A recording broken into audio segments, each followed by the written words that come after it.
How to export saved passwords from Chrome on PC. This tutorial shows you how to download all your saved passwords into a file you can back up or transfer.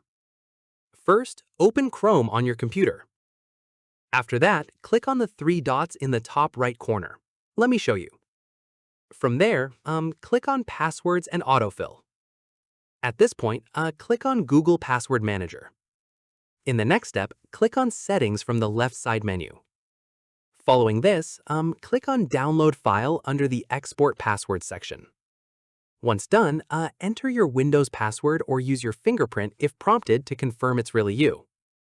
From here, choose a location on your computer to save the file and click Save.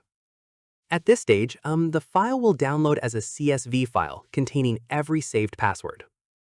Keep in mind, this file is completely unencrypted, so anyone who opens it can read your passwords in plain text. Store it somewhere secure. Finally, delete the exported file once you're done using it, especially if it was saved somewhere shared or cloud synced.